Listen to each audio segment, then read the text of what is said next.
Assalamualaikum warahmatullahi wabarakatuh. Alhamdulillah wassalatu wassalam ala rasulillah wa ala alihi wa sahbihi wa mawala. Amma ba'du fa ya ibadallah usikum bitaqwallah fa innal jannata iddat liman ittaqah. Qala ta'ala fil Qur'anil Karim, a'udzu billahi minasy syaithanir rajim, ya ayyuhalladzina amanu taqullaha haqqa tuqatih wa la tamutunna illa wa antum muslimun. Jamaah rahimakumullah, suka ada pertanyaan susunan ayat ya. Khususnya kalau bulan Ramadan ini tentu berkaitan dengan ibadah saum. Pertanyaan itu, apa hikmahnya? Kalau kenapa mah hanya Allah yang tahu. Hanya apa hikmahnya atau makna filosofis bagi kita, kok urusan rumah tangga, gaul suami istri dicantumkan di dalam bab saum, yaitu surat Al-Baqarah 187. A'udzu billahi minasyaitonir rajim. Uhilla lakum lailatas siyamir rafasu ila nisaikum. Dihalalkan bagimu pada malam siam, pada malam saum, ar-rafas, yaitu gaul suami istri, ila nisaikum, kepada istrimu. Nah, ini kan timbul pertanyaan, kok di dalam bab saum ada urusan rofas, ada urusan gaul suami istri. Terus disebut lagi hunna libasul lakum wa antum libasul lahunna. Jadi kalau uhilla lakum lailatas syamir rofasu, mungkin itu untuk menghalalkan gaul suami istri. Tapi kalau sudah disebut hunna libasul lakum wa antum libasul lahunna, timbul lagi pertanyaan berikutnya. Dan dikatakan alimallahu annakum kuntum takhtanuna anfusakum. Allah tahu kalian bisa mengkhianati dirimu sendiri. Jadi bisa berkhianat. Dan ini menunjukkan otomatis bahwa ibadah saum itu mendidik amanah, kejujuran. Fataba alaikum, maka Allah mengampunimu, wa afa ankum, dan menghapus atau memaafkan kesalahanmu. Falaan, sekarang basyiruhunna, gaulilah istri-istrimu itu. Makanya dikaitkan tadi dengan uhilla lakum lailatas syam. Falaan basyiruhunna wabtagu ma kataballahu lakum, dan ingat apa yang Allah telah catatkan bagimu, Allah wajibkan bagimu. Wakulu, makanlah, washrobu, minum, hatta yatabayyana lakumul khaytul abyad, sehingga muncul terbit fajar. Jadi batasnya terbit fajar, minal khaytil aswad, minal fajri, fajar. Summa atimmu syam, kemudian sempurnakan saum ilal lail, sampai malam. Wala tubashiruhunna, janganlah kamu gauli istrimu itu, wa antum akifun, sedangkan kalian sedang i'tikaf. Fil masajid, di masjid, tilka hududullah, itu adalah batasan Allah. Fala taqrabuha, jangan kau dekati untuk melanggarnya. Kadzalika yubayyinullahu ayatihi linnas la'allahum yattaqun. Demikianlah Allah menjelaskan ayat-ayatnya bagi manusia agar mereka bertakwa. Dan la'allahum yattaqun ini merupakan sambungan pada ayat awal. Ya ayyuhalladzina amanu kutiba alaikumusiyam kama kutiba alal ladzina min qablikum la'allakum tattaqun. Kalian takwa, mudah-mudahan takwa. Dan di sini la'allahum yattaqun, mudah-mudahan mereka bertakwa. Kalau tadi kalian yang dipanggil ya ayyuhalladzina amanu, kalau ini mereka yang sudah dibicarakan sebelumnya.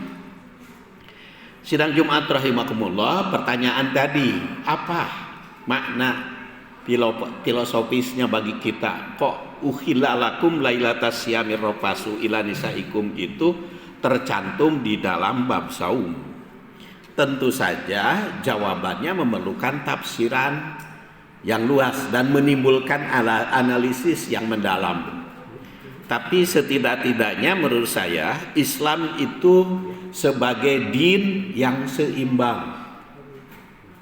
Jadi ayat ini menunjukkan bahwa Islam tidak mengabaikan kebutuhan biologis. Walaupun sedang berbicara bab saum, walaupun sedang berbicara Ramadan, sering Ramadan itu adalah bulan spiritual, mendekatkan diri kepada Allah, bulan ibadah, bulan barokah, bulan siam, bulan barokah, bulan Quran. Tapi di sini tekankan, ingat hubungan pergaulan sehari-hari, ada tanggung jawab suami istri. Makanya entong dipopohokeun urusan kehidupan suami istri itu. Jadi istri tidak boleh melupakan kahayang kebutuhan suami. Suami tidak boleh melupakan kebutuhan istri.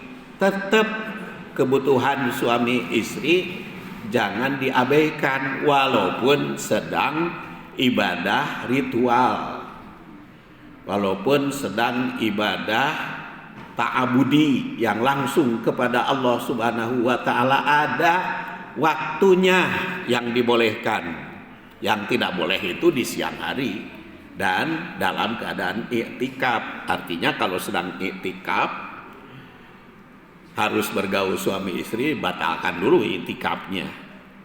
Tapi kalau batalkan saum tidak boleh.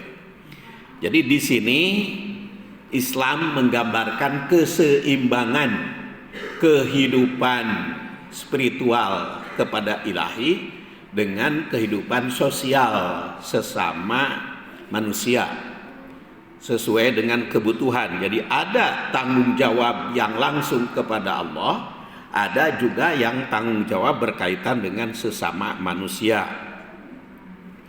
Jadi sebelum turun ayat ini memang beberapa sahabat menganggap hubungan suami istri di bulan Ramadan itu terlarang.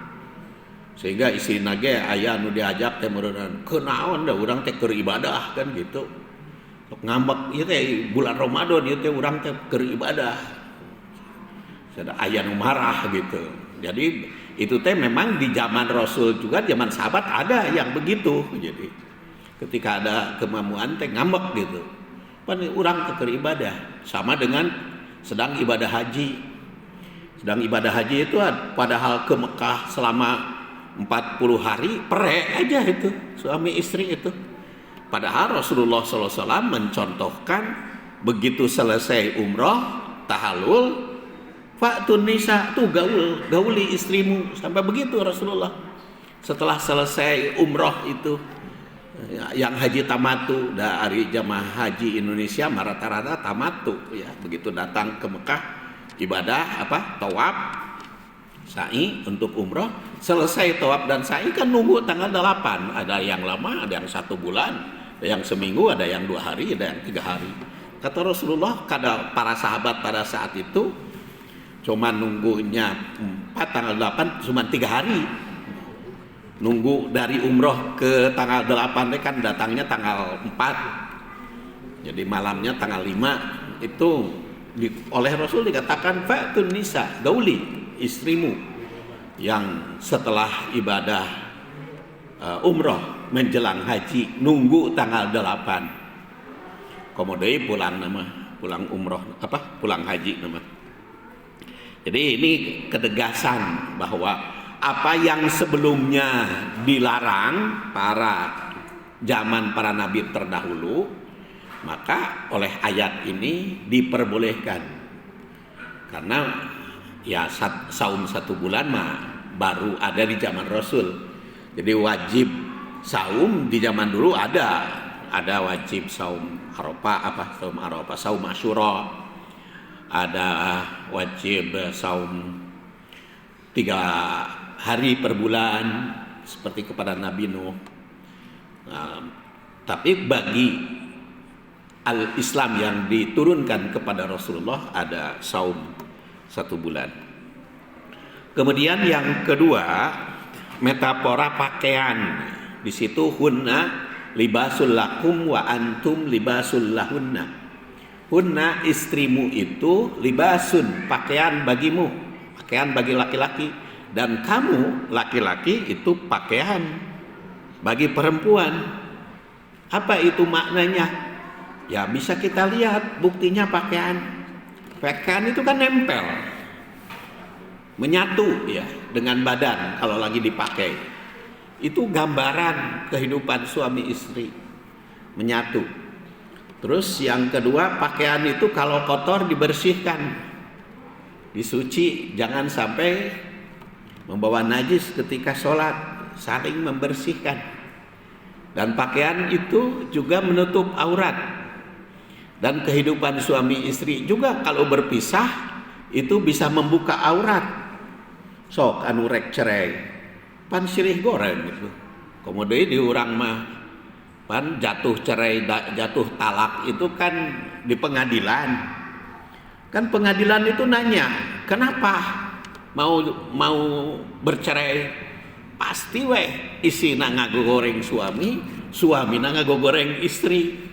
Hari hayang bercerai mah pak goreng-goreng, sebab lamun pak alus-alus moal diizinan ku pengadilan. Jadi membuka pakaian itu kalau dibuka membuka aurat, membuka aib. Dan pakaian itu harus saling menutupi, saling melekat, saling melengkapi. Jadi ini juga mengandung kedekatan emosional. Nah, fisik suami istri itu ya, sebagaimana pakaian melekat pada tubuh fisiknya. Dan itu di dalam gaul itu harus menghayati ibu-ibu dan bapak-bapak itu sedang melekatkan seperti pakaian. Kemudian tentu saja perlindungan dari kenyamanan pakaian itu. Bagaimana kita sedang dingin, jadi diselimuti. Bagaimana supaya tidak masuk angin. Bagaimana pula kehidupan yang lain, fungsinya pakaian tersebut. Kemudian tentu saja adalah kesetaraan dan keterikatan dalam relasi suami istri yang saling melengkapi dan menutupi kekurangan. Makanya kan tidak boleh membuka rahasia. Jadi kalau malamnya bergaul suami istri besoknya digogoreng atau dicaritakeun, itu kan sejelek-jelek manusia yang menggauli istrinya kemudian diceritakan kepada teman-temannya, itu adalah sejelek-jelek manusia. Karena harus saling menutupi. Tidak boleh membuka aib, suami membuka aib istri, istri membuka aib suami.